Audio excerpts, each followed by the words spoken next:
It's funny. I was looking at you and Jules' podcast, looking at the episode, and we were all talking about wrestling. And now Vince McMahon is completely. Oh yeah, dude! I was gonna ask you about that. I read a few text messages.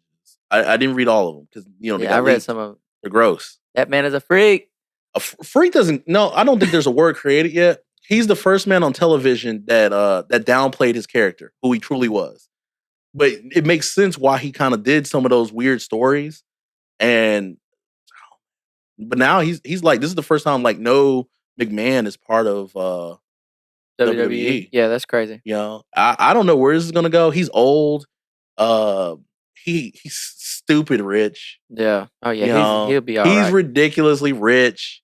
He's old. They're gonna try and get. The coolest thing he could do is like, since I'm not part of WWE, and he just outs everybody.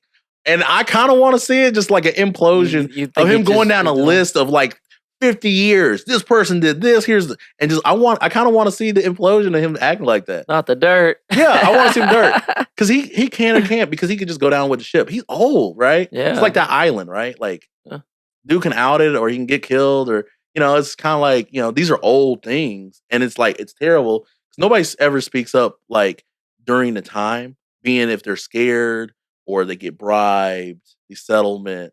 But he might have to be careful about outing people because there's probably way more dirt on him. Like but he's old though. Yeah. What does he have to? He is Vince McMahon. He is a billionaire. Yeah. Right. Like, and is he a billionaire? Yeah. Yes. Yeah. They did the Netflix deal. They made $5 billion, and that was before he left. They did he sold it for 9-something billion. WWE was already $1 billion company before that. So he already got large portions of that money already. Yeah, so maybe it just don't make a shit. And I don't think we throw billion around so much. People don't understand how much money that is.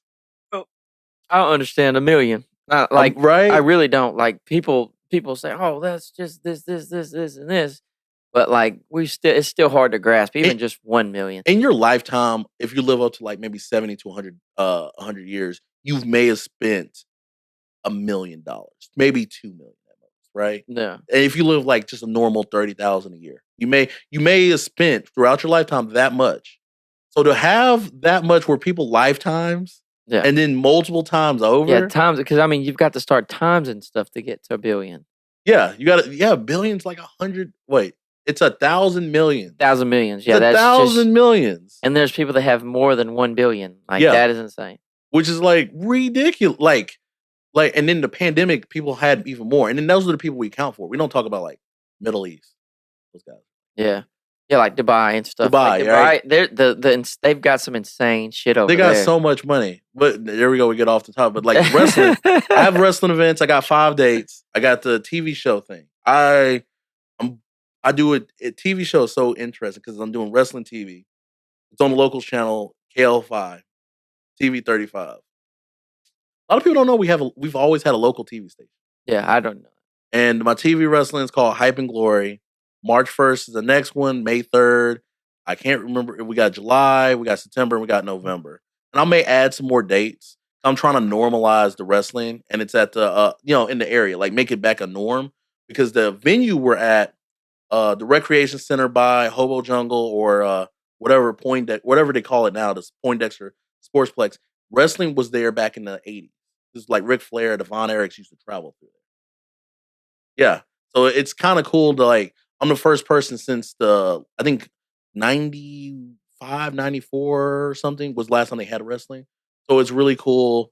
After 30 years, I'm the person that gets to throw wrestling back. And we have a Texarkana television champion, which is like Stonewall Remsen. I have there's about 8 local wrestlers that come from Texarkana.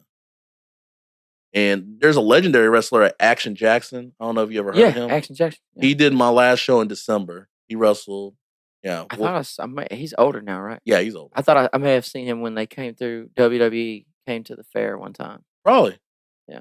Yeah, he's older. But yeah, I have the wrestling going on, and like, it's real cool. Being around wrestlers is like, it's the hustle's always different when you travel and do things like music or whatever else, but you deal with different things, right? Like being around a bunch of rappers, different than being around a bunch of wrestlers. But same hustle, because it's about exposure and money. Yeah. You got to grind, you got to get out there. And it's interesting seeing guys that like hustled and seeing their grind, like they're working my show and meeting. Like I met a wrestler. He just like he he's wrestling in March. His named Franco Varga, and he just did a main event in China. Like he travels all over. Like this guy's like he's soon to be like picked up on a big show. How I was gonna ask you this. How this was where my questions were originally going. Oh. How do you level up in wrestling? Okay. Because like isn't wrestling it's all like WWE. Yeah. Okay, so how do you make it on WWE? If anybody watches this podcast and was want to be an inspiring wrestler, I can tell you how to, because I've been around and I've seen people like from first day training and now they're like on a bigger show. And it's like crazy. Like, whoa, I was just by that guy, right? So you got to get your training in. You don't really need a lot of training. Nobody likes to hear that. You need some decent training where you don't kill yourself and kill the other person. Right. You know, but it's a very big exposure thing. So you got to want to get your name out there. You got to kind of get the shows. Some people do it.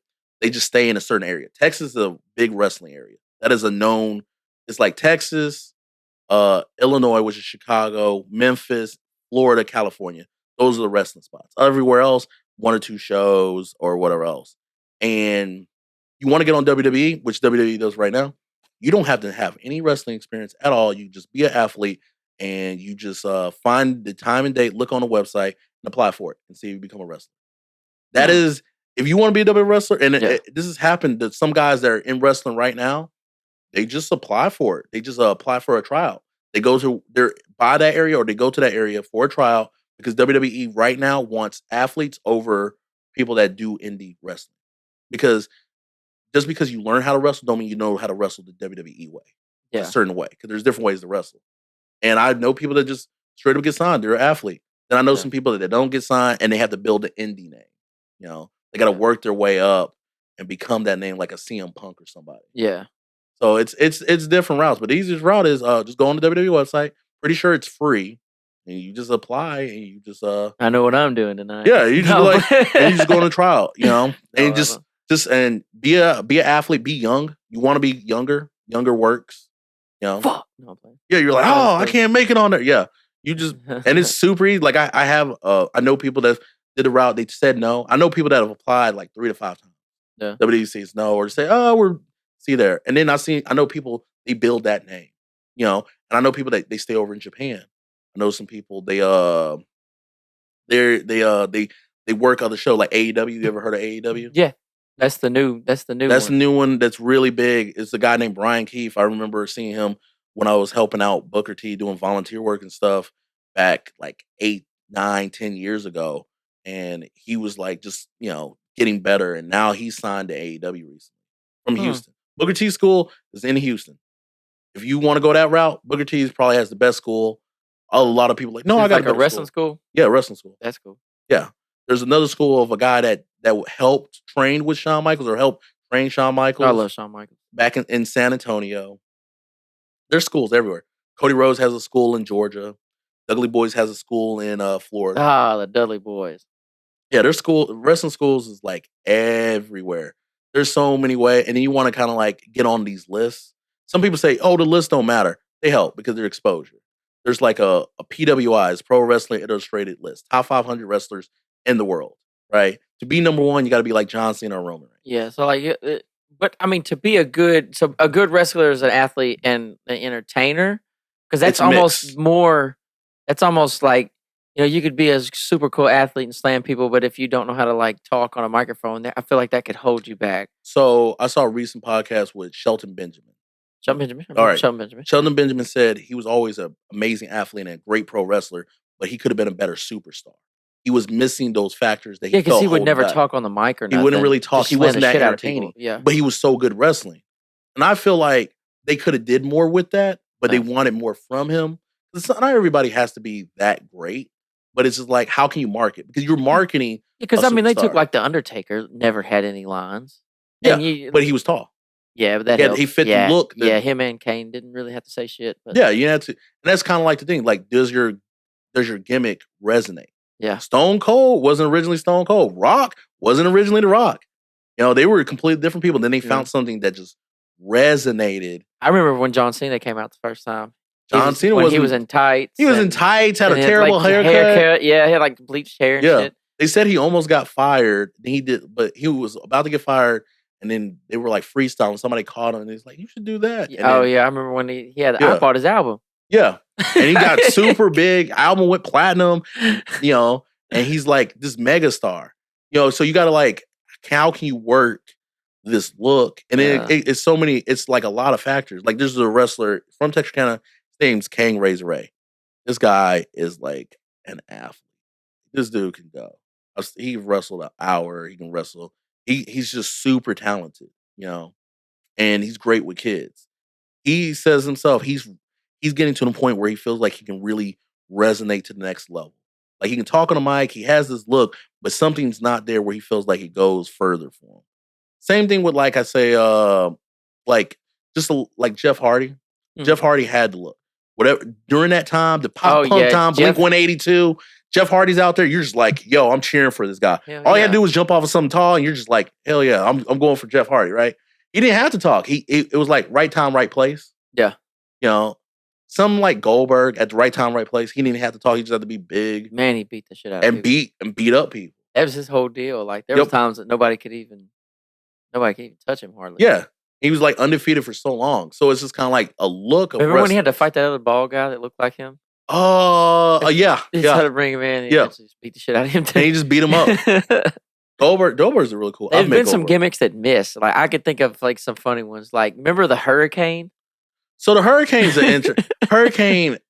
I think it was good where he was at. I don't think he was never meant to be, because not everybody's gonna be the top guy. Yeah. I think it was great where he was. Yeah. Hurricane's amazing. Was he with Rikishi?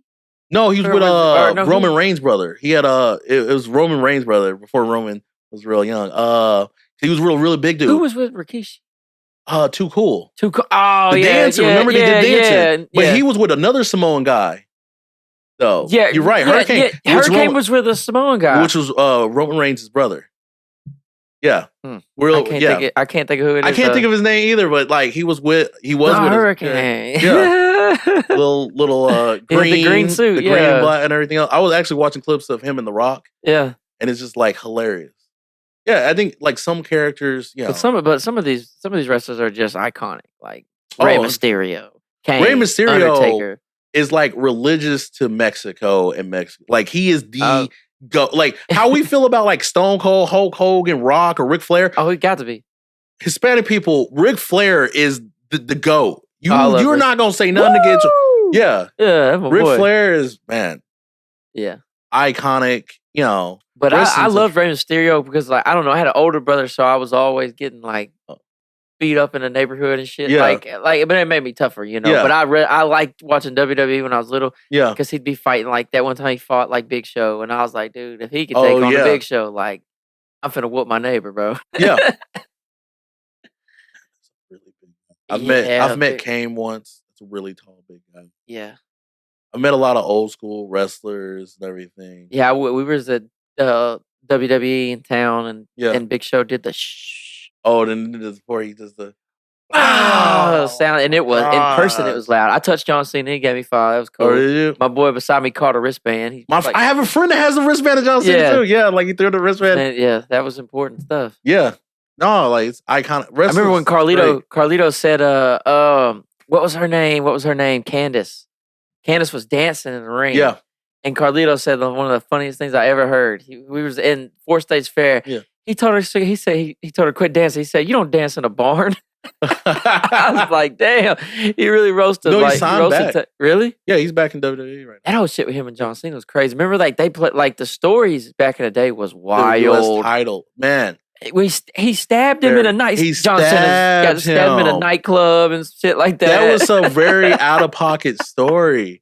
The stories used to be like. That's why, Vince did it. Them stories is too crazy. Oh yeah, he was pulling for some personal shit. No, he definitely.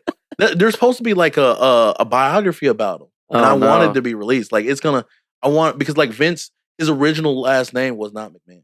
Really? Yeah. So Vince was abused by his stepfather. Never met Vince McMahon Sr. He never met that man.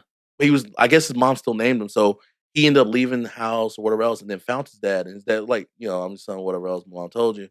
and took his mom in and hates his stepfather because he was abusive. Yeah. Fun fact about Vince. Vince didn't meet his father till like 16, 18. Wow. Yeah, I didn't know that. And then, happened to be like, oh yeah, your dad runs WWF. It's like 3 W's and an F. And then Vince did the whole spiel, and then finally, worked hard enough and took over the business and history. Yeah. And changed things up. It's crazy. Like when it comes to wrestling and stuff like that, like it's such a unique art form. Wrestling's so because it's all live, sometimes improvisation, the matches, there's like levels to it, like the story, writing, and what goes into it. And because it is scripted, but things don't go to the script sometimes, huh? A lot of times, because it leaves a lot of open to improvisation. And then there's the quality of wrestling, right? There's a lot of shows around, and I've helped work a lot of shows, and it's like some shows it's like backyard or they call mud shows. They're not that good. Yeah. But wrestling's missing. Like I know some places that were like doing wrestling. And there was wrestling shows here, whatever. There wasn't as good wrestling. People told me, not them. They see it as like, oh, you saying my wrestling show? That's what the people told me. So I was like, I get it. And they were paying like cheap wrestlers. Easiest wrestler to get is a free wrestler. You want a free wrestler, but you're not gonna get quality. Right. I spend a lot of money booking wrestlers. Like I tell people, like it costs me when I throw a show, because my shows don't look good right now. They're about to look more impressive and put more money into it. It costs about $5,000 a show. I've ran 3 of them. Yeah. I ran 3 of them last year. I'm about to run another one. It cost me $5,000 a show.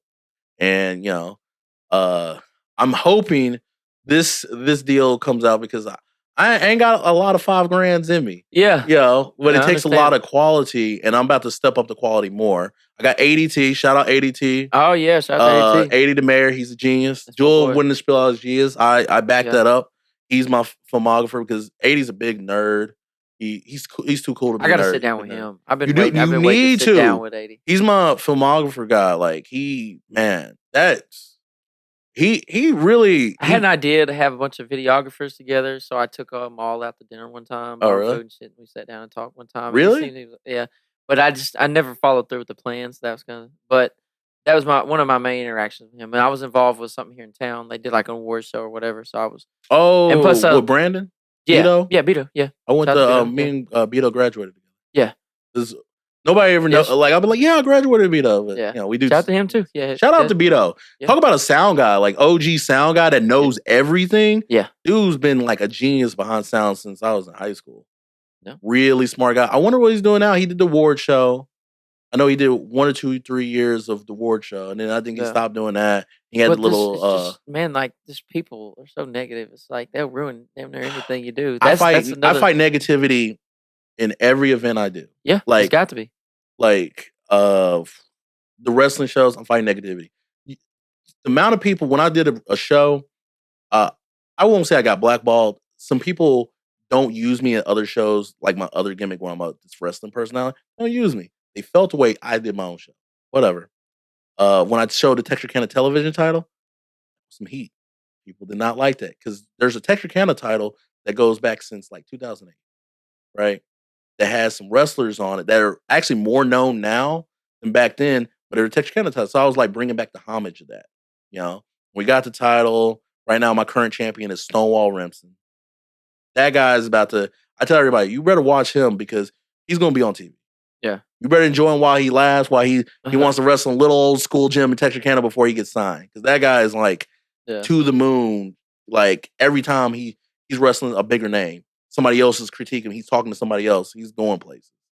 But I was like, people so negative and hating, and some people don't want to support or what they hear. Like I did the Viking Festival. The first year I did it, we were originally not going to do it close to this area. We're going to do it like in Jefferson, Texas.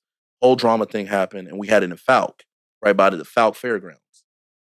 I had people, the YT people, capital Y, capital T people, that's the sort of thing, saying, I'm not going to Falk. I know what they do to Falk. And I'm like, what did they do to you over there in Falk? Not to me. I made a point. I put the flyers up. Yeah. I went to the stores and put the flyers up. My mind immediately went to, oh, damn, I'm going to go camp in Falk? That's risky.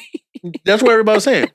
Right, I went there. It was a great time. People went out. People came out. We had like over 700 people across 2 days. Explain the Viking Festival now that we're on camera, because I think Now we're Viking Festival is like a Renaissance medieval festival. Yeah. There's like axe throwing, fire spinning, strongman competitions. People dressed in different gowns, leather. You can buy the outfits. There's leather work, metal work. You know, people making different like axes and daggers. Different food trucks. You know, we have a person storytelling like the ye old times. We had a harp player. We'll probably have a Viking band. You know, there's like just a fun festival. And you stay out there? Like you sleep out there? there? Yeah, people can camp out there.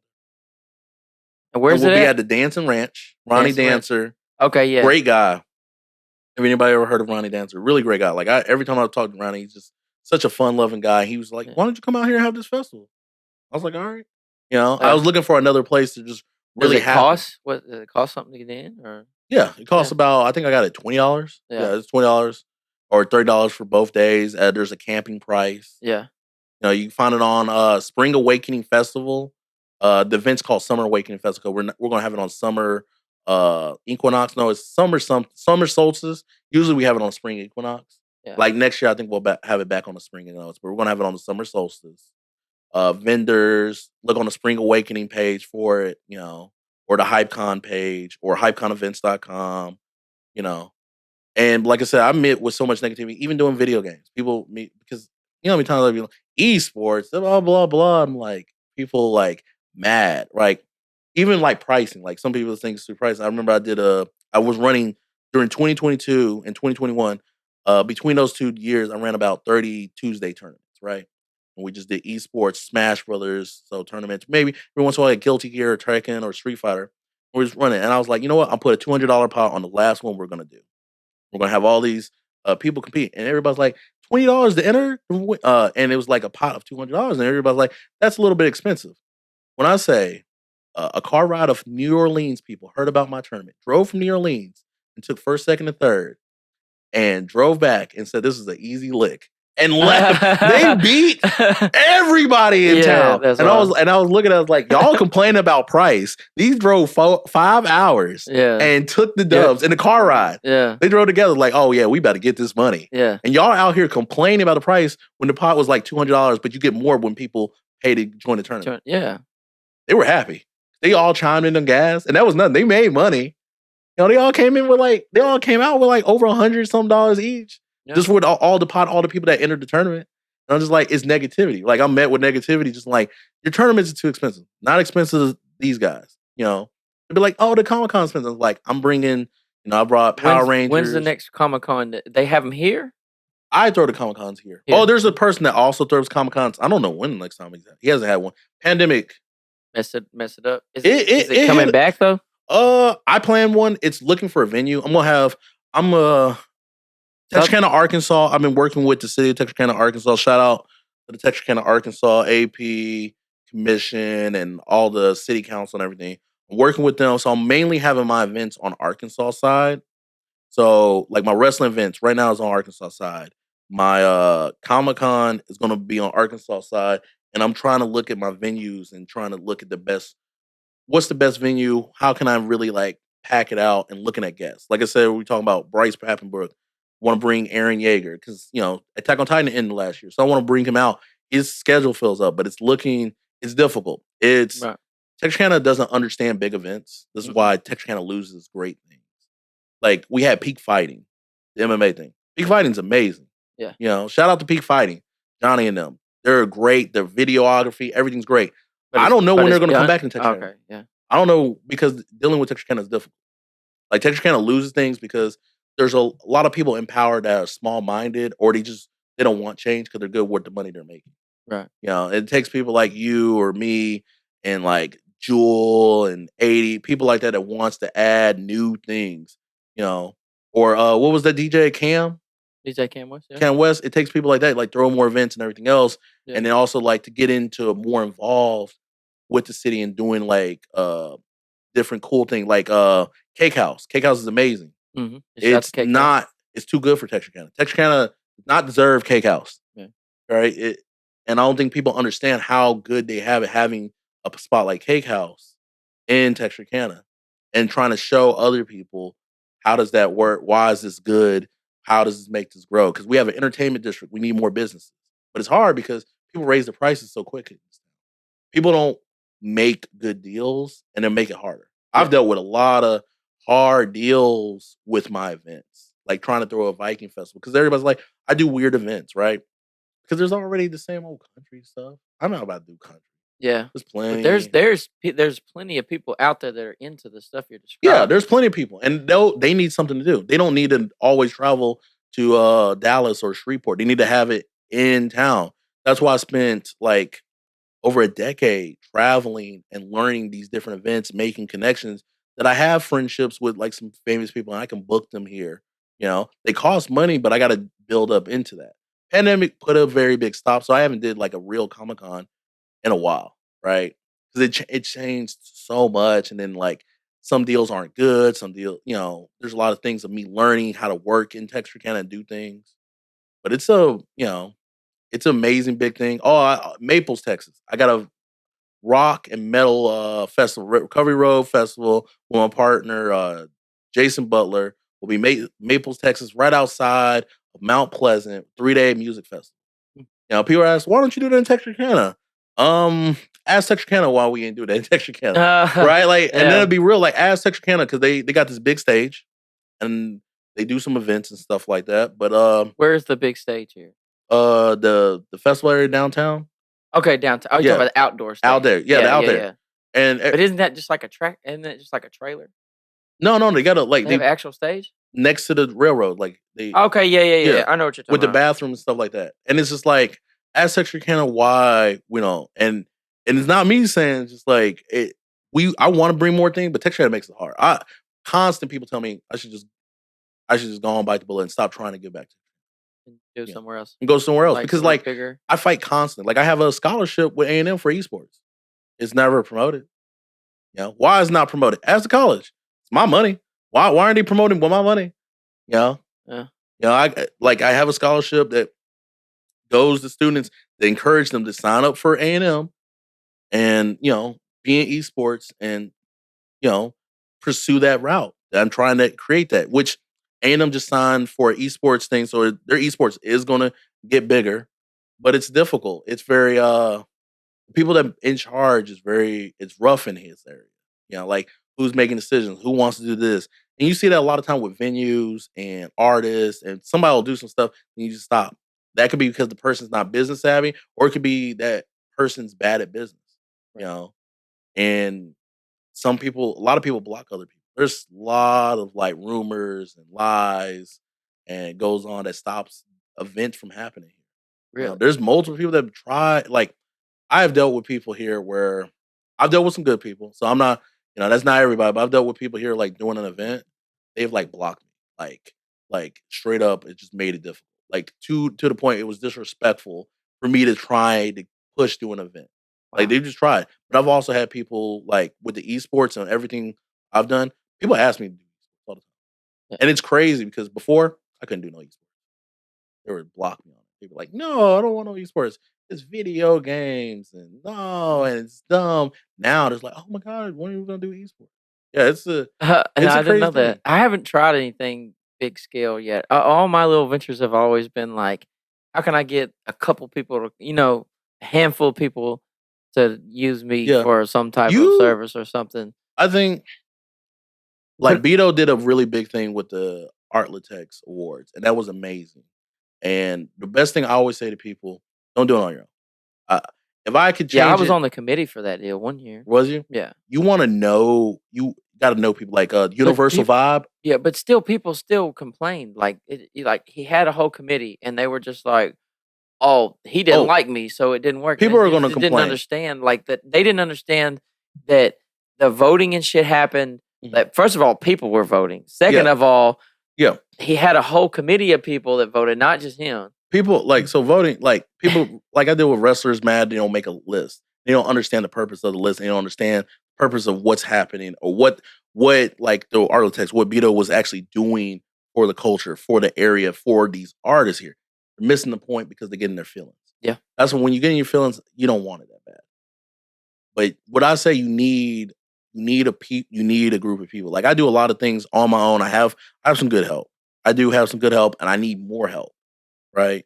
And you got to reach out. And you got to kind of create that. So if you do something big, don't do it on your own. Research, also research. I tell people all the time, research what you're gonna do. Don't see that and be like, I can do this. No, don't do that. Mm-hmm. No. Yeah, I feel it. Yeah, figure out what you want to do. Go on and do it.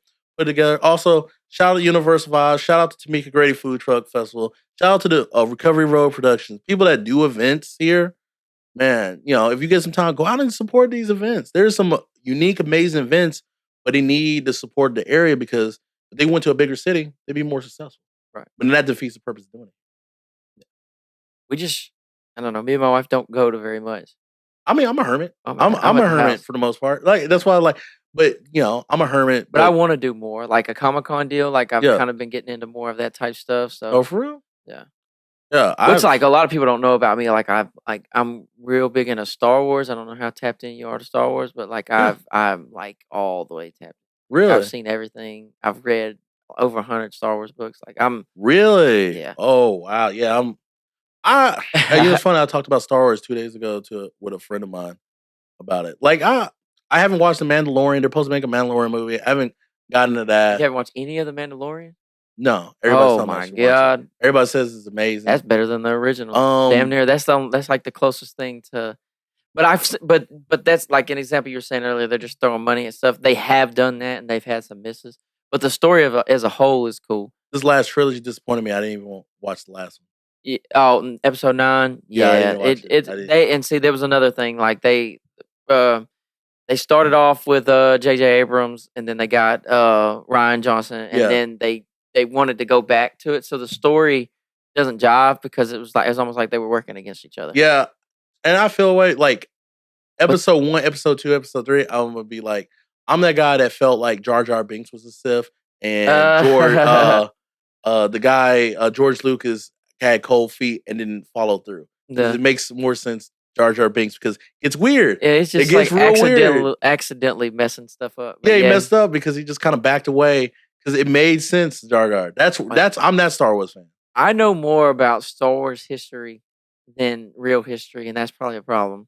That is I can tell you the politics from different parts, mainly because of the books. Mm-hmm. Because what Star Wars has done is they filled in the gaps. Yeah.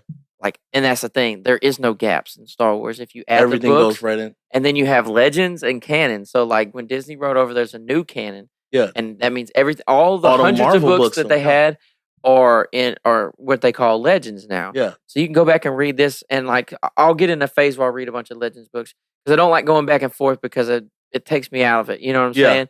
And I get sucked into these universes. I really do. Oh wow. So who shot first?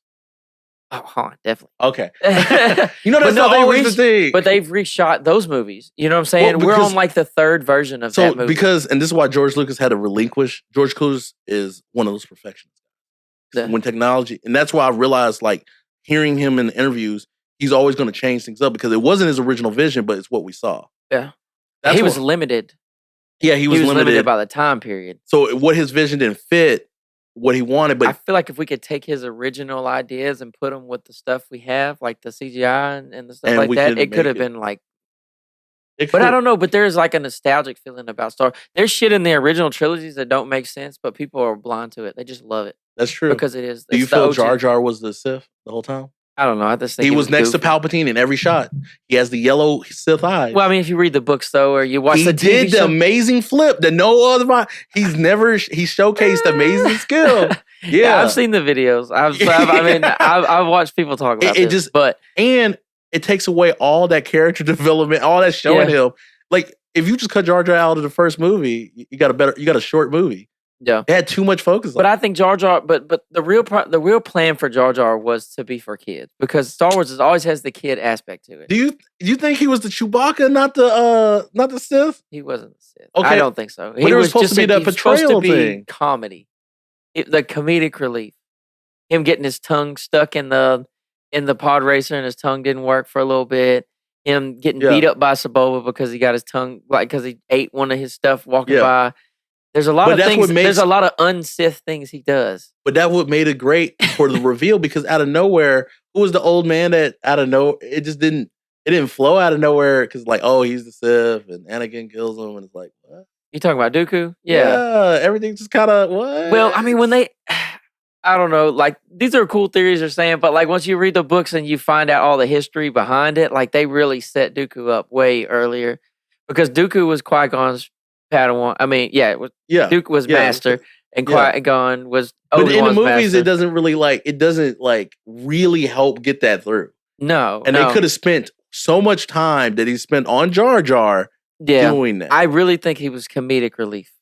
I think like the first stuff movie, going wrong in like on the battlefield in the last fight. Like I think that's just I don't know. And then because like you see him because they expand the character in like the Clone Wars TV show. Yeah. And he's definitely not a Sith in that shit. Yeah.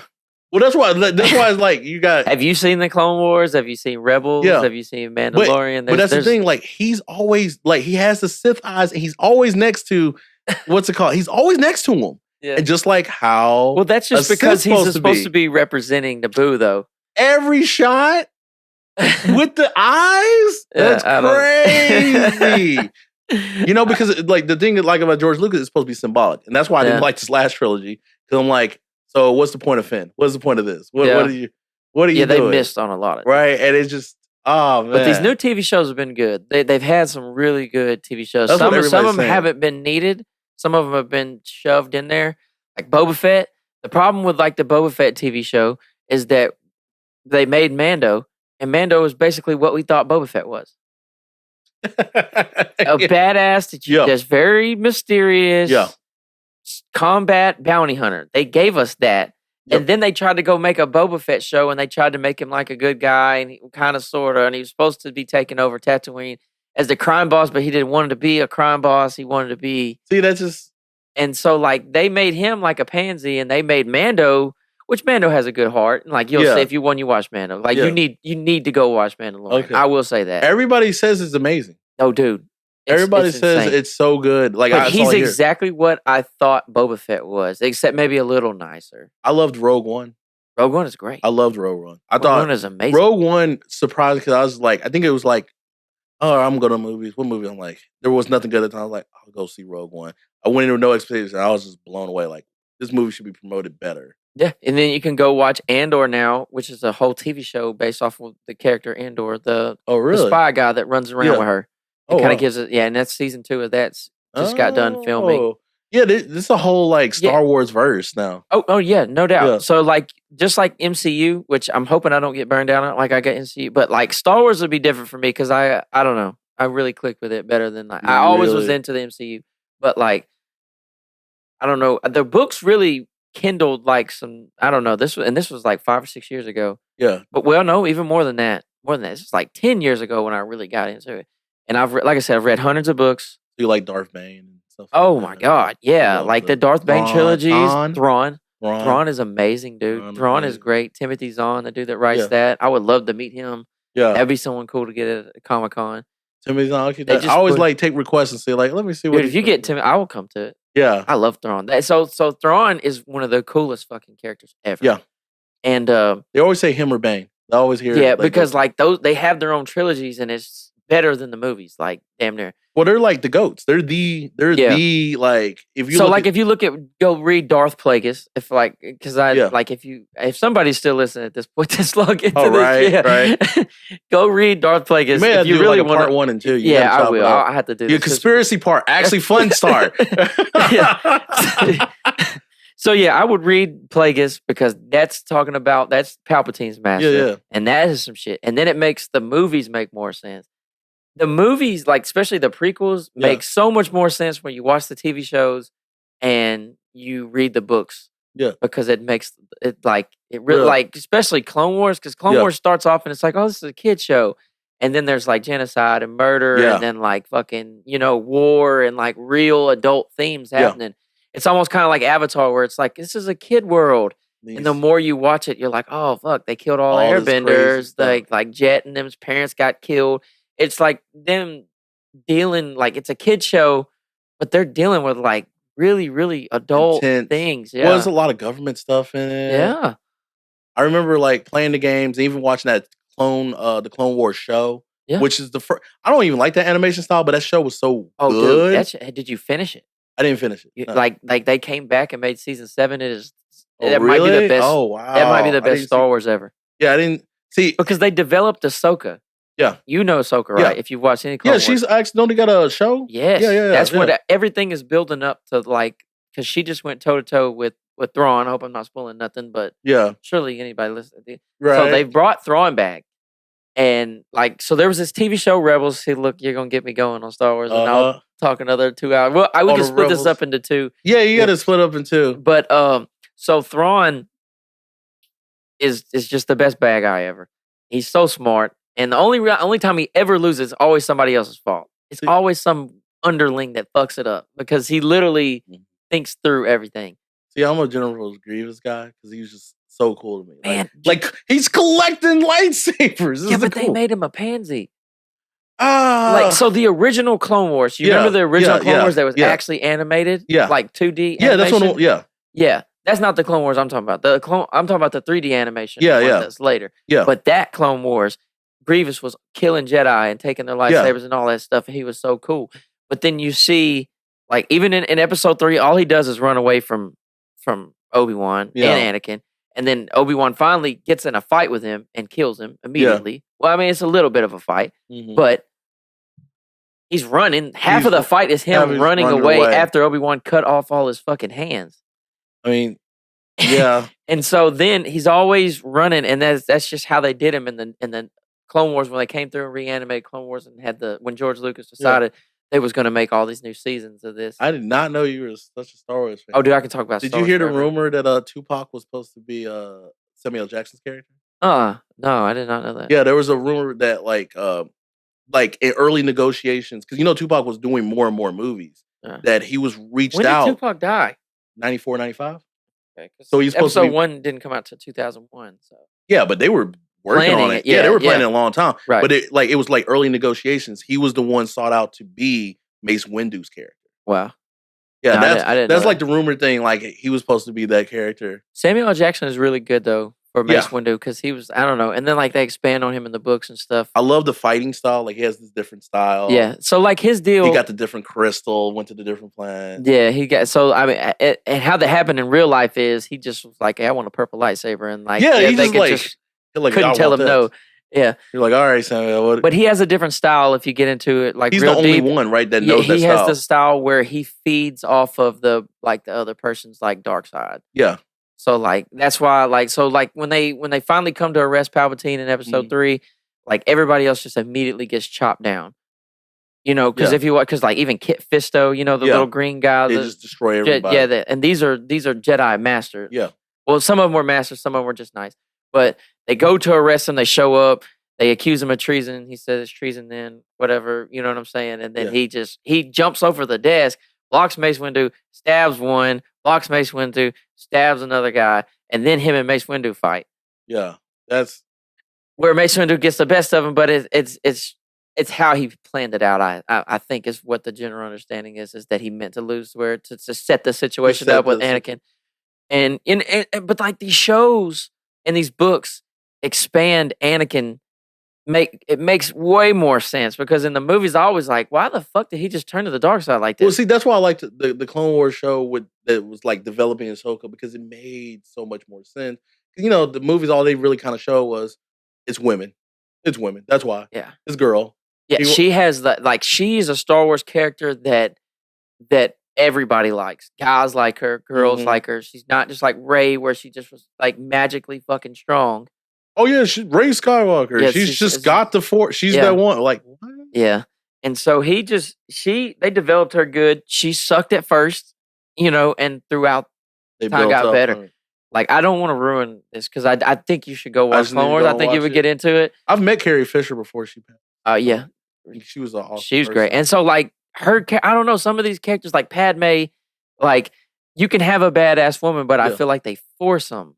The original Chewbacca came to Texas. Really? Yeah, back in... Is he still alive, the actor? No, he passed. Yeah.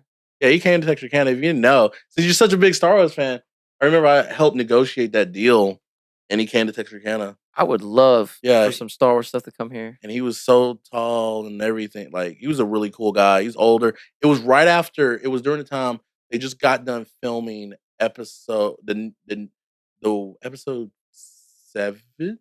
Yeah, episode 7. That would have been 2016, 2015, 2015. So it was like, it was 2014. He was in Texarkana. Wow. Yeah. And it was like a great deal. He came to Texarkana, and like there's a whole like Star Wars group like in these areas called like the 501 First or different legions. Yeah. They have this thing in different areas when they go to Comic Cons. The whole wow. thing. Yeah, the 501, the 501st, that's the Anakin's division of the clones or whatever. Yeah. And then eventually Darth Vader's. Yeah, that's the thing. Like in this area, they really. Yeah, and they go to Comic Cons and like they dress up. It's like a whole spiel. Like it's like people that like are about Star Wars. When I sat down to do a podcast, I originally was like, I was thinking like Star Wars podcast. But there's people that do it, you know. So there's a lot of people that do podcasts. Niche podcasts are everywhere, but podcasts are just everywhere. Yeah. But if you know your stuff or you're like entertaining, it don't matter. That's why it's just like, I think like Jules said on his episode, it's still new. Everything is still like, we're still figuring out. People still trying to figure out what to do. Yeah, we're having like a 3-hour conversation right now. Oh yeah, you're gonna chop it up. Chop it up. You need when we get away from the conspiracy, that's like one episode. Yeah. Then we get into fun stuff, because that's when we deep dive into like the world and everything. Now I bring out the fun stuff: wrestling, Star Wars, comics. Yeah. But like I'm a nerd overall. Like I'm trying to think. Like I know Star Wars and like that last. Like I know, like I just tend to I just don't really watch them no more. You just don't. I know what happens, and there's also some good books around that time period that kind of spice it up a little bit. Really, and I remember looking at the like Marvel Comics used to have the Star Wars thing before they bought all of Star Wars. They used to kind of read just to know like what all these Skywalkers are gonna do, what are your abilities. And then playing the games. Yeah, there's been some good games. I still play. My favorite one is Battlefront 2, not the new ones, the one from 2005. Yeah, that was. I have that on the Xbox. Oh, really? And I still play that to this day. It's like a comfort thing because like I'm not good at new games. Yeah, like I really because I went through this period where I didn't play games for like 8 or 9 years. Yeah, and I haven't been able to like adapt. Like I still want to play video games like that. So then I go back and I play this one like Star Wars game that I'm really good at. It's kind of weird. It's almost like a comfort thing. You just go. I kind of go. Well, it's kind of like when people like playing like 64 the original Nintendo. Like now you found like your Pong, right? Like where you're at. Like this is the nostalgia thing. But like I can't like Fortnite and stuff. Like I'm too late to it. I play Fortnite with my godson. These people gonna fuck me up, and they will. My godson wants to play it, and I'll play only with my godson, and I get destroyed. We've won a few games. I'm just like, thanks for carrying me, bro. I'm just not, you know. Yeah. He's like a super genius, like 6-year-old, and he's like super good. Wow. He just leaves off. He's like, "Why aren't you going faster?" And like I'm playing with him and his dad and his mom. We're just like rushing, like, "Oh God!" You like gotta keep up with him, right? But I don't. It's funny because everybody like, "You're the esports guy." I'm like, I don't play games as much, and I play like some. I found my comfort games, but most of the time, I keep up with like the rules, regulations, or what's going on. You know, I've just reached that level. Like wrestling, I keep up with wrestling. I don't feel like I watch wrestling. That makes sense. Yeah, you're almost like kind of how I am with the NBA at this point. I'm kind of tired with it a little bit, but I can tell you what's happening in the NBA. Yeah, I can definitely like I know what's going on in wrestling, and it's like I watch certain parts, but I just don't watch wrestling because everything I see is like wrestling. Like I keep up with. If I should book somebody that's getting really big, you know, like keep up with like, where's this guy going? If his price going up, it's funny. Like we were about to book this guy, and I was like, yeah, he's going to be world champion this weekend. I think he is. And they were like, you jinxed it. And he became world champion. Price skyrocketed. Yeah. Right. And I was like, oh, you know, or because there's so much wrestling's everywhere. There's Japanese wrestling, luchadors. Great. Nice. Like everybody's been asking me because I was in the front page of the Spanish newspaper in town for my wrestling event. You have a Spanish newspaper? Yes. Yeah, they reached out because they love wrestling. They want like, can you get some luchadors? So I'm like, all right. So that would be dope. So I got some luchadors. It's going to come by here, and like they wanted some luchadors, so I'm gonna start booking more luchadors, just a different style. And it's funny, I got them booked against like this cowboy wrestler, so it's gonna be really cool. It's gonna be like a damn yeah. It's gonna be like, There's gonna be a hate crime in this bitch. It's gonna be real cool. It's gonna be cool. It's gonna be like two different styles, like flipping. It's like Texas strong style, very old school. Hard hitting. He's like Stan Hansen, old school. Like JBL. And then there's gonna be like luchadors doing flips. $1 million. What was What did JBL? He was the Did he?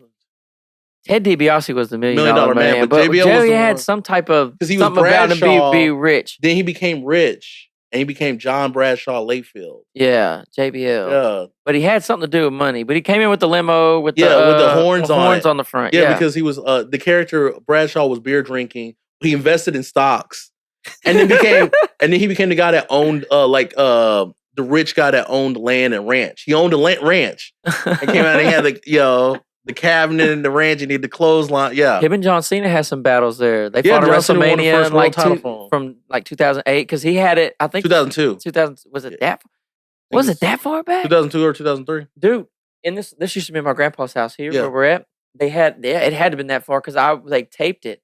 Yeah. I remember watching it on tape in this other room here back when this was my grandpa's house. I was the last kid. And it was because they used to count the days, kind of like they do with Roman Reigns now. That JBL had it because he had it for the longest for a long time. He had a long time, and John Cena finally took 2004 because 2003. I can't remember. 2003 was the whole Chris Benoit. They don't talk about Chris. Man, I loved Chris Benoit. I hate how. I mean, it happened, but he was amazing. So 2003 was Chris Benoit. That's WrestleMania 20. Wait, no, that's 2005 because if WrestleMania 20 is when Chris Benoit won it, and the WrestleMania 40 is this year. So that's, so it's 2005. This shit makes me feel old. So 2005 is when John Cena, because Batista won the world title. John Cena won, because Batista beat Triple H. John Cena beat You remember when Randy Orton won the title and Evolution picked him up? Was like, yay.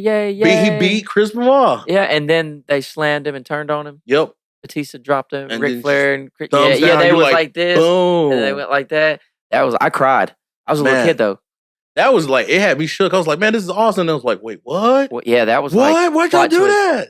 I don't know. I'm not tapped into wrestling like it used to be. Yeah. Man, the storylines back then. Storylines now is like, so Roman Reigns has been champion forever. He's main evented like the last 4 WrestleManias being champion. Like he hasn't lost, right? And he's beat everybody. Cody Rhodes won the Royal Rumble again for the 2nd time in a row. The Rock shows up, and it's the big family thing. Like he's the tribal chief. Rock is over his family. Is he related to The Rock? Or are they just like going, they're both Samoan? So they showed they showed the family tree, like live in front of them. Legit? Like, or is this this is legit. Oh. Like it listed every legit starting from their grandfathers. Wow. Down. So I think they did some weird blood oath or whatever family thing they did, but it was the Malvias, who Rocky comes from, and then it was the Anoys, where Roman comes from. And then they're pretty much their clans joined together in some way. And so they're not blood related, but it's like... Is that what the bloodline deal they're talking about is? That's kind of like their bloodline deal. That's their, like, the chief, when he says the tribal chief over all that. That's their thing. Is he still the champion? Who? Roman Reigns. Roman Reigns hasn't lost yet. No, he's champion forever. Yeah. Yeah. Which maybe Cody beats him, because Cody hasn't won that WWE championship. CM Punk's back. And after a while, they have to make him lose or something, though, or else it'll get stagnant, won't it? I mean... Can't be the champion forever. I mean, Hulk Hogan held the WWF title in the 80s for 5 years. Really? Yeah. Right? Well, wrestling was different back then. Yeah. Now, Roman's hold the title for almost 4 years. So it's like things have just kind of changed and different. They've kept it entertaining this long. So it's just like, I'm more surprised how long they kept it this entertaining. But it's kind of like the hero thing, right? Like I look at wrestling like basic storytelling and everything. And the basic storytelling you have in ring, out of ring, Roman Reigns is the top guy. He's the guy that's undefeated, right? You want to see him lose. Yeah, but you got to build a hero. Yeah. Every time you build a hero, he loses. But what keeps it entertaining is how good your hero is and how you watch it. The hero builds up and you're like, he's gonna do it. Then boom, Roman wins. And you get another hero. It's kind of like the WrestleManias that certain people, like the win streaks, like Shawn Michaels and Undertaker's win streaks. Yeah, WrestleManias. Like who's gonna be Taker every year? Like Taker kept the streak. Did they ever lose? Did Shawn Michaels? Didn't they fight each other? They did. Taker lost. Who won HBK Undertaker? Taker's won every WrestleMania except for 2: Brock Lesnar and Roman. Taker's won every WrestleMania. Yeah.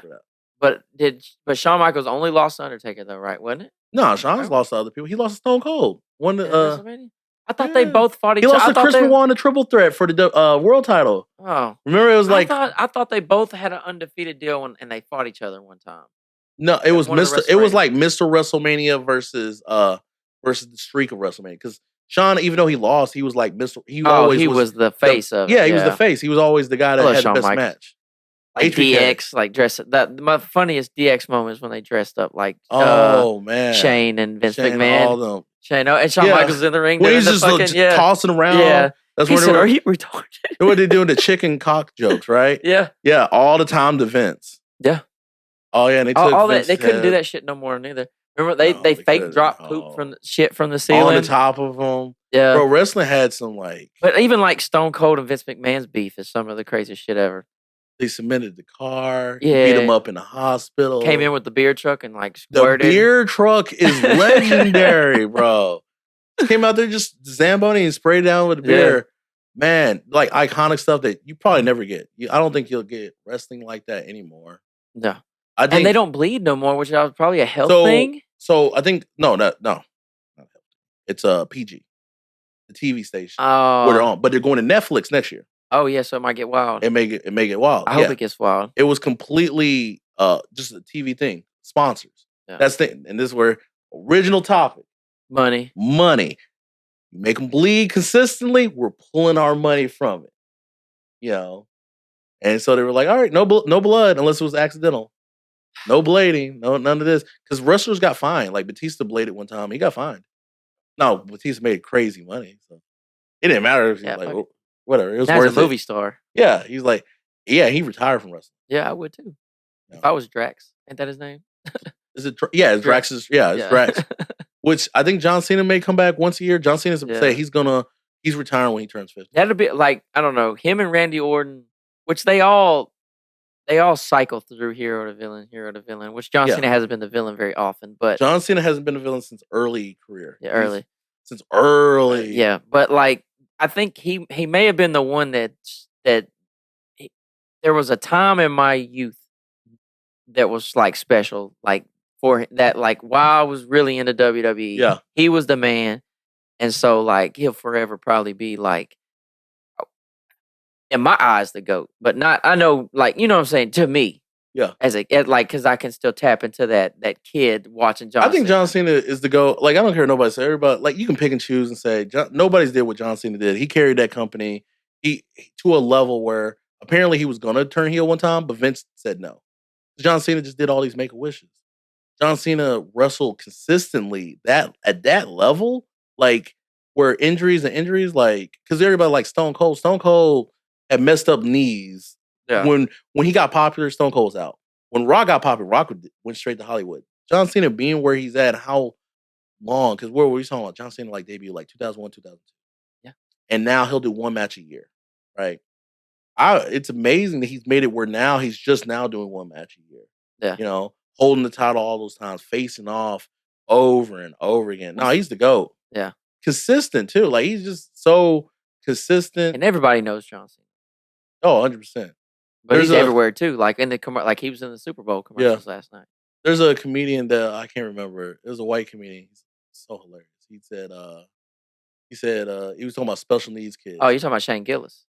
I know that guy's like the GOAT. I love Shane Gillis. I never thought like I don't listen to many like white people comedians because I don't think they're that funny. Oh, Shane's funny. This guy, I was like on Instagram and I like follow his page. I'm like finding everything. He said that John Cena joke where it's like there's only two things special needs people: boobies and John Cena. Yeah, and he's like, don't introduce them to John Cena. That's like their angel of death. He said, that's the angel of death. I'm in tears, bro. I was like, because I got it. I was like, oh yeah, he did all the Make-A-Wishes. All the Make-A-Wishes, yeah. I'm like, that's like the last tears. step. Yeah. I was like so tears. I was like, this guy's hilarious. But like, wait, John Cena's like, he's in almost 700.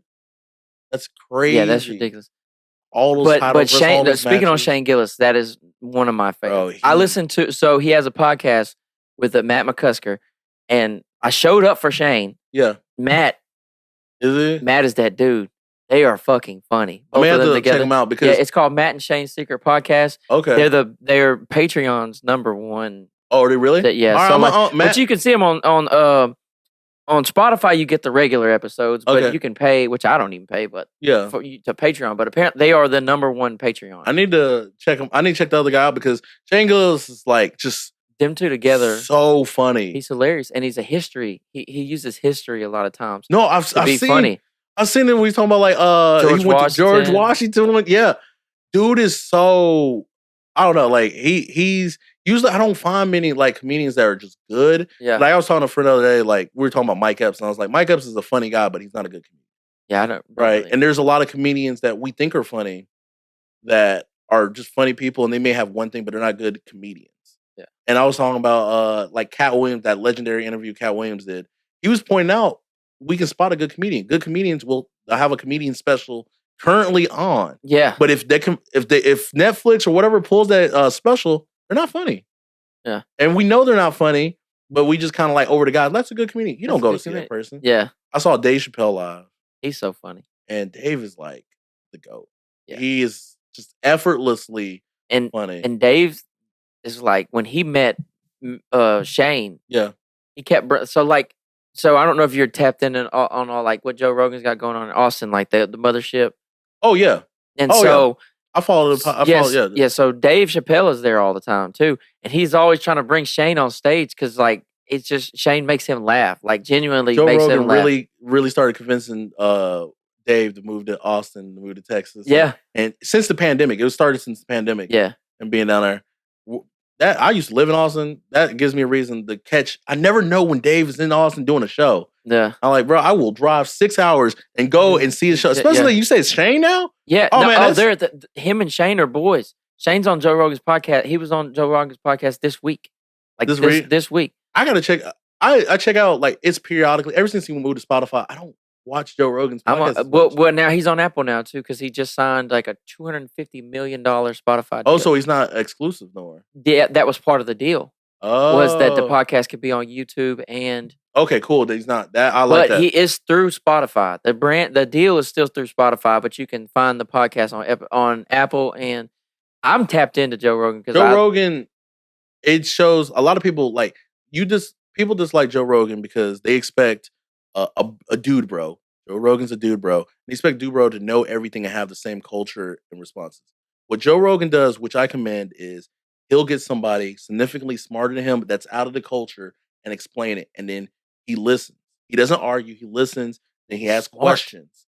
And he's such an intelligent man. People get so mad because like cancel culture or whatever else. And it's like, you can't expect him. He's only going to speak what he knows. Right. But he will like, during the whole vaccine, COVID, all that crazy stuff, he brought the guy that created the whatever mRNA or whatever else vaccine that leads into the COVID vaccine. He brought him on there, and the guy explained it. And I was like, and he told Joe Rogan things to do. And smart people told Joe Rogan how to handle this. Yeah. Not Joe Rogan didn't listen to like Aaron Rodgers or somebody stupid. Well, it's funny he had Aaron Rodgers and he did have Aaron Rodgers this week. Did he this week? Yeah, oh, that's hilarious. I just listened to it the other day. Yeah, Joe Rogan didn't listen. Joe Rogan listened to incredibly smart people that were in the know, right? Like when Joe Rogan talks about things, listen in the know. And like when he had like a Kanye West on there, stuff like that, he lets these people speak. You don't take away. Or he has what's that big conspiracy guy? The fat ball guy, they're making frogs gay. That guy, Joe Rogan has. Oh, you talking about the guy that yells? Yes. I'm trying. Alex Jones. Alex Jones. Yeah. He lets him talk, and he'll just like. It's like when he has like Neil deGrasse Tyson on there. He can't do nothing but listen because that motherfucker gonna talk. Yeah, just listen, and he just goes in there. He's like, I don't know this, but he has questions, and you can see it affects Joe Rogan how he lives, how he does things. Joe Rogan's just like it's.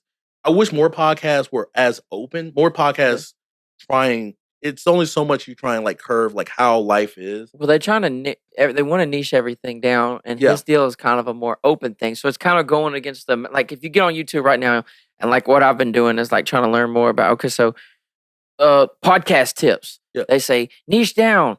Find this, that, and it's like you look at the #1 podcast in the world. And it's just this guy talking to interesting people. Yeah. I think that is at the root. If you just go out and find interesting people, you can have a good podcast. Find good talkers. And Dave Chappelle is an amazing talker. Like, listening to Dave, and that's what I think makes him a great comedian. Just him talking. Dave, I just listen to Dave like, wow. That's why, like, I remember Joe Rogan has consistently said, Cat Williams going, if he has Cat Williams, I would like it because Joe Rogan's not going to instigate like the other podcasts did. I felt like they instigated Cat Williams. Cat Williams will talk and fully explain. And that's why I'm like, podcasts will cut them off and then they don't get to explain their thought. Yeah. But then they're so off the rabbit trail. Now that soundbite is what he said and he never got to explain on it. Yeah. But Joe Rogan will let people talk, let it go long. I'm a fan. Plus, when you talk about fighters, he knows his stuff. I've learned so much about UFC. Like, I don't even watch the fights, but I can tell you what happened in these fights. Yeah. They bring up a lot of these same fights over and over again. Sometimes I pick and choose, but I do watch. But I've cut out a lot of things, music and TV, a lot. And I'm just like, I put on a podcast and I go run. I put on I'm at the gym playing basketball with a podcast in my ear. It's weird, but I'm getting a lot of information. I feel like I'm teaching myself how to learn and talk by listening to people learn and talk. All podcasts is like I said, nothing's new. It's just NRA, old NRA radio and everything. Old time radio when you listen to somebody tell a story and stuff like that. That's all podcasts is. Yeah, yeah. It's tapping back into something older, but it's just now did in this way where anybody can have a mic and voice in America. Like anybody can. And that's a dangerous thing, but it's a beautiful thing. So you can hear about all these stories. That's why I like, podcasts. Like what I'm saying, like I said about Africa or we're talking about Star Wars. There's probably people that has deep dived further than anything we've talked about. Oh, no doubt. On a podcast. And that's the thing that's like, they have these niches and then you have these broad spectrums. I did a podcast about Texarkana for a while with somebody named Jeffrey Saline who had Texarkana FY. That was fun for a while. Is that what it was called, Texarkana FY? No, it was called Texarkana Talks. Okay, so that was you. Yeah. Oh, I didn't know that. Yeah, me and Jeffrey Saline, we started, and then I stopped doing it, and then he got Darlene Taylor. Yeah, he did Texarkana. We did. I didn't know that was you. You didn't know? I heard of Texarkana Talk, but I never. Yeah. That was me and Jeff would do Texarkana Talks, and we was in Cross Ties somewhere, and we would just talk about and just visit, kind of promote the culture. Like these are interesting people doing stuff. Yeah. I learned a lot about Texarkana. Like I know quite a bit, but like the people and what they do, we had a police officer guy that was over the social media. Yeah. That was fun. He was over the social media. Essentially, that's kind of what I'm trying to do here. Yeah. It's kind of a Texarkana Talk things, but I'm not limiting myself to just Texarkana as far as like, that's not the, I'll talk to anybody interesting. Yeah. But I have talked to a lot of interesting people here in just the month or two that I've been doing this. You know? Man, there's so much. Like I think for this Texarkana has a lot of potential, and the first thing when it comes to helping Texarkana is we need to change the negative atmosphere, the social atmosphere of Texarkana. How would you do that? You have to kind of like fight against it and you have to create a movement, right? And I always looked at that. I saw somebody was doing a Comic-Con here. And it wasn't me, somebody else, or maybe it was me. Somebody was doing a Comic-Con here, and then I saw Fayetteville was doing a Comic-Con. Fayetteville, they announced like some Comic-Con, it was like sold out instantly. The area of Fayetteville want encouraged. Texarkana's like not supporting. Oh, something's in Texarkana, rolls eyes. Oh, it's gonna go away. Another restaurant rolls eyes, it's gonna go away. It's like we seem to only be capable of building restaurants and car washes. Well, we want them to fail, and we get mad. Like car washes is clearly nobody builds anything if it's not money. Yeah. So but like they knocked down my favorite restaurant in town to put a car wash beside a car wash. Inn? They knocked down my China Inn to put a car wash. There's a car wash right here, bro, and then there's China Inn. They knocked down said restaurant to butt up 2 car washes. To put them together because car washes is making money. That person sold. He didn't want to stay. Yeah, I know it. I mean, he got his money. That's sad. But like my mom's passed away, and that was like a place we used to go. So that was a spot for y'all? And they just knocked that motherfucker down for a car wash. That shit hurts my soul a little bit. As soon as they sold it, it was like, all right, we're done with here. Like I have good memories there. Man, I used to go there all I really friends like that used to place. show up all the time there. And I think it's just kind of like, this is what makes money. Because got to think about it, nobody's building a car wash unless they know they're going to make some money. Oh, yeah. I mean, but surely they're saturating the market, though. But I don't know. There's so many vehicles. What is saturated market, right? Like, it's a numbers game, right? Yeah. That's why I said, let's play a numbers game. In the metropolitan of Texarkana, both Texarkanas and the surrounding areas, 100,000 people. You just have to play the numbers. How many car washes do you need in a month versus 100,000 people? Probably a lot smaller. But a lot of people live in the country where they just, like someone like me, where I can't wash my car because I'll just immediately fuck it up. That's true. That is true. There's got to be a lot of people like me but that live down a dirt road. That's true, but the concentration of Texarkana is going to be at least 50 to 60,000. So, if you want to do that in versus as far numbers, as the city, right? Yeah, you got inside of the people. The cars only touch pavement, basically. I look at it and just based off of numbers. Like when I do an event or whatever else, for what's my overhead. You have marketing background though, right? Yes, school for it. I've worked at radio. I've worked at newspaper. I was actually I was the online social media guy for a dealership, Coleman Motors. Oh, it's a Chevrolet. Chevrolet. Is that New Boston? Yes. Yeah. Yes. So I have a marketing background. Yeah. Well, it makes it easier for me to simplify. Yeah. Because everything sells. So you just simplify it into a numbers game. That's why when I do a wrestling show, I just need to look at how many people I need to bring. Then I need to look at it's like, if I'm not bringing that many people, I need to ask myself why. Because it's not population. Especially I'm not competing in nobody wrestling. If there is somebody, it's like, so what? Right? So I'm looking like, how many people do I need to bring? What's the population? Most of the time you need to bring less than 1% to be successful at most events. Really? Yeah, most times. Well, I mean, 1% of what's 1% of 100,000? That should be easy math. 1% of 100,000 is that 10,000 or 1,000? Okay, so yeah. People. Any event that brings 1,000 people is successful. Successful, yeah. So yeah, right? So everything. So what you're saying is tracking, yeah. Yeah. So everything to be successful, you usually need to bring, unless your overhead's crazy. But if my overhead's crazy, what am I doing? Now I need to look at my budget. Super simple. Yeah, I try and simplify things and look at like, what's my overhead, what's my cost. Okay, what I need to build people. Then I need to figure out what is the outlets, right? Word of mouth is the best way. There's newspaper, there's radio. I need to look at that. You gotta look. That's why marketing budget is usually the biggest budget in everybody. You just gotta let people know. Then you play a numbers game. How many people you're gonna attract? Same thing with podcasts. Yeah. Same thing, everything. I need your help. I need just marketing help. Hell, I don't think people think I'm great at it. I don't think I'm that good. But some people think it's like, same thing. Social media, same thing. To beat the algorithms, you gotta be within confines because algorithms, if you go too viral, they'll get mad if you're not throwing money at it. You just gotta be consistent with like posting. That's what I say. You can, and here's the thing: you can keep up. You can Google and look up when the best time to post. Yeah, but I've heard that that's a myth too because there's so many conflicting answers to that question. Okay, that's true if you look that up, but then you go off of just normal how people are. Yeah. When are people on their phones? Wake up. When is the common time somebody wakes up? It's between 6 to 7 a.m. before they really get them day really tuned. Then it's lunchtime. Then it's after work when they get home. Yeah. And then it's right before bed. So you already know the times people are mainly on their phone because you're around people or you're around a lot of people are on their phone at work all day. That's if they have a certain job. So the people that are on their phone, you got to know who's going to be on their phone during that time. Right? And you think about it like people that can be on their phone are probably like simple desk jobs. So you're not going to get blue collar people. Yeah, because that'll be when they're... Yeah, that's when they're going to be at home. And that's and blue collar people may not even look at their phones. They may not, they be detached. So you're going to look at somebody that's like, they have those type of jobs where they can be on their phone and really mindless scroll. All right, well then post in. What kind of people are you aiming for? It's a lot of things like self-explanatory because at the end of the day, algorithms are based off of human behavior. That's why Facebook sells their data. They're just like mimicking us and learning how American people are. Isn't that insane? Like, because I think Joe Rogan was talking about that.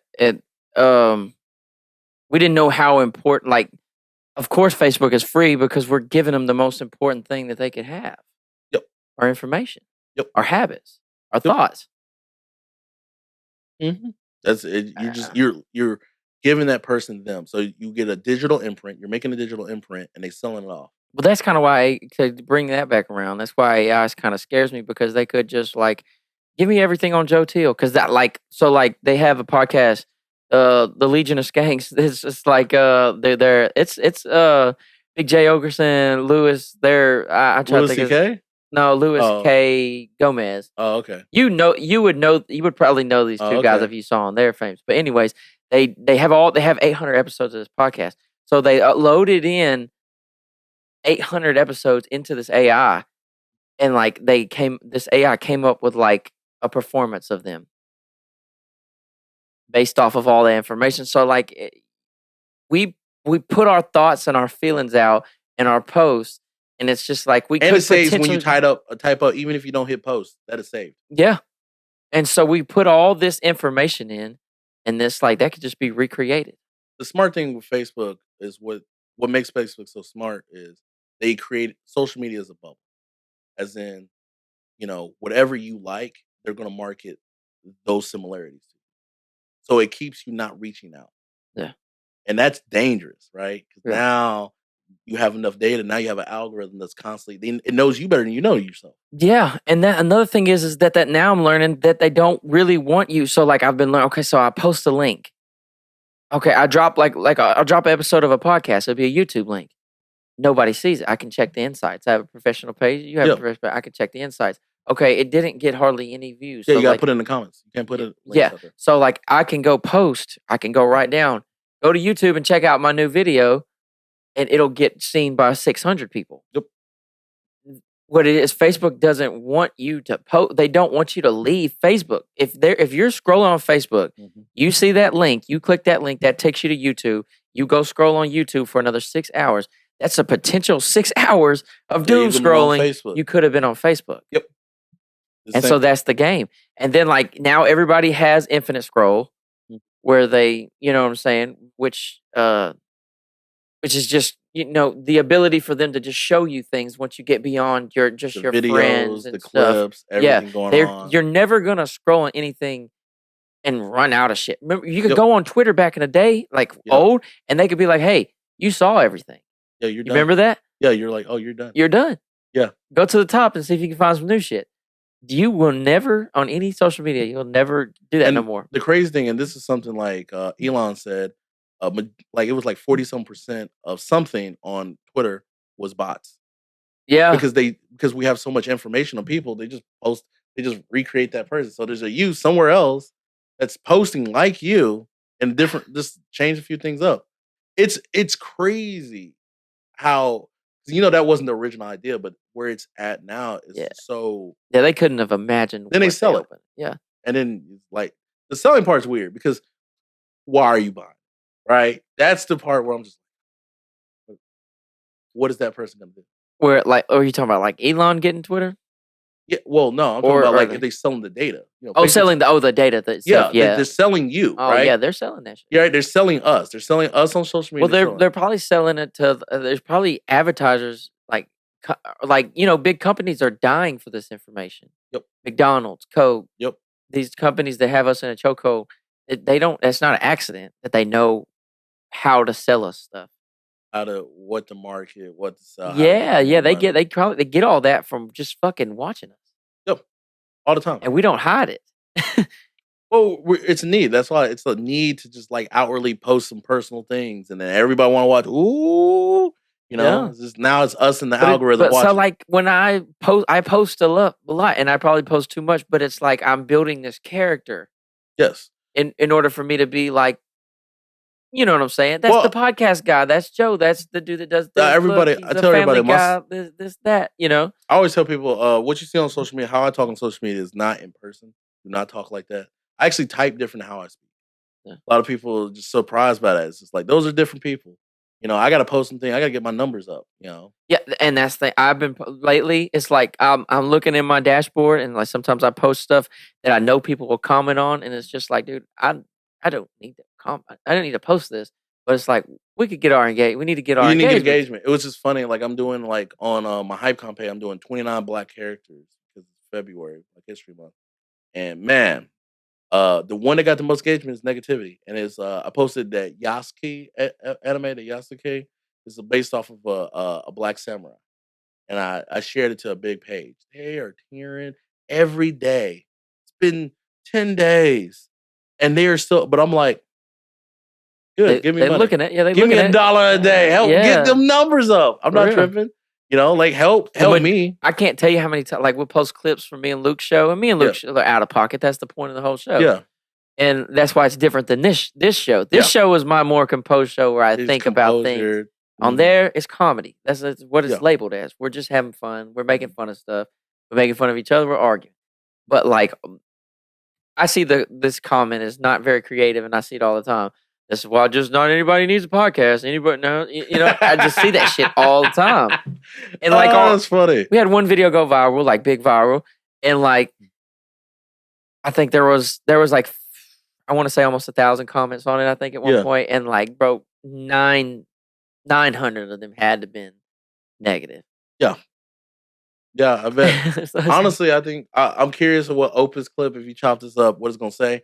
And I want to bet it's going to be so long. It's going to take me a whole month. That's true. It's going to take my whole month subscription to get it. To get it all out. I'm curious if it's going to choose the Africanus thing. Yeah. I was thinking, I was like, what would, when we talked about the clip, what would be the thing? I was like, Africanus seemed like that would catch people off guard because nobody talks about that. Yeah, I've never heard that. And when we looked it up, I got the name right. You were like, wait, what? Yeah. You know, had you shook like that, or I was like, Africa probably always triggers people because Africa's a place that everybody knows, but nobody knows anything about. You know, I doubt it'll be a Star Wars clip that people want to know. Yeah, Star Wars. You know, yeah, I don't have enough credits. Star Wars. I don't have enough credits to do this whole video. Yeah. I normally to save credits on there because you buy credits monthly. I find interesting, like an interesting section, like maybe 30 minutes because I have like 6 hours, I think, a month that I'm paid for. Oh, okay. And so, like, I try to find the most interesting parts to kind of help all that up. Oh my god. Yeah, you need to use Opus. That shit's crazy as hell. Yeah. But if you want to put in with me, we'll pile some more credits and we'll chop the whole video up. Okay. Chop it up, put it out there. Yeah, because there could be tons of clips in this deal. You know what I'm saying? But it's just like if I use. That's how that works. Yeah, if I use if I input this. I'll use half a month's worth of stuff. I have a podcast every week and I have an interview every week. Oh, wow. And so that's already more than what I'm doing. So I'm already condensing these down. Unless there's another app you can use. I sometimes you can go on Opus with like since I have like 5 emails, I've already used the free trials on there too. Oh, really? Got like a free 2 hours on Opus. I have no Opus Club. I haven't used it yet. And then I haven't looked to see there's what one called Munch. There's one, but it only had like a 20-minute free trial. Like Opus had like a 2-hour free trial. So I'm like, bet. That's way better than like the old school. You watch it and you just chop it. Well, I learned how to make clips. So like I can make a clip. Mm-hmm. Like you can, and like later when you watch this, you can say, hey, I want a clip of this time to this time. Yeah. I know how to do it. I can go in there, even with just one camera view. Yeah. I can zoom it in on you when you talk. I can flip it to me when I talk, and I can go put captions on it just like they do. Just like that. That shit takes time. I bet. I just did the one with Jalen Attaway, tattoo guy. Shout out to him. I found an area in the video, like a 30, 40-minute little clip where I know we was really on some good shit. Yeah. And I put it through there, and it gave me like 27 clips. Half of them weren't really usable. Mm-hmm. You know, you find 10 of them, maybe 7 of them that do work, and you post them.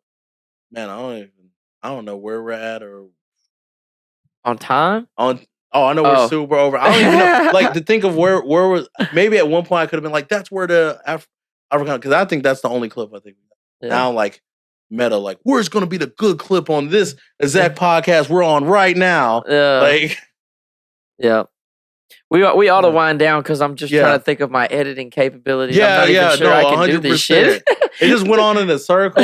Like, but I feel like it was good. It was interesting, good information. I've done multiple podcasts. Like I've been, like I said, I did Texarkana Talks. I did 2 other ones or 3 other ones. You know, talking to some like I know.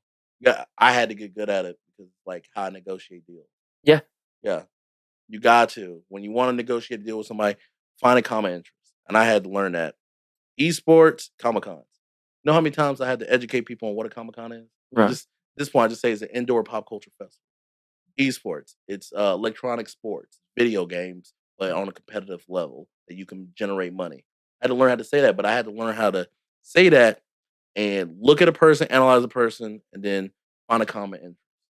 When it came to Comic-Con, if it's not Star Wars or Star Trek, then I mentioned there's a character. Have you ever seen Smallville?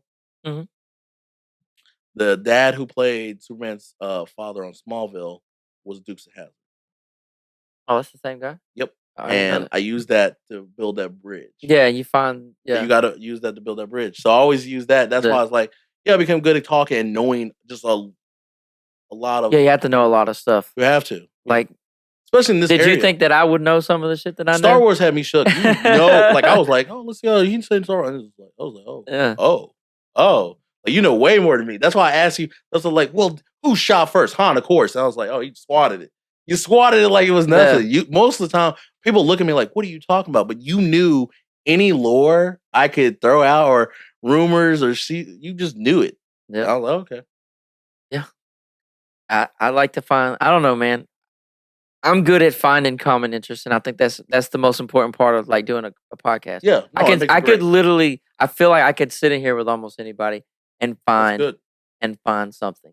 That's good. That's why I haven't really worried about any interview that I've done yet. It's just like somewhere, some way, me and somebody are gonna think similar, or I'll know something about what they've got going on or something. So it's like, I don't know, but that like knowing how to get on the same page as somebody else. I mean, that's the bread and butter of. Especially when they don't know how to talk. But you said that with Jewel. Shout out to Jewel. I did not say that. Shout out to Ray Genius. Yeah, Ray. You said that like you got to know how to kind of keep going if you're not good talking. Yeah, that's hard. Yeah, it's been some badass stories told to me poorly.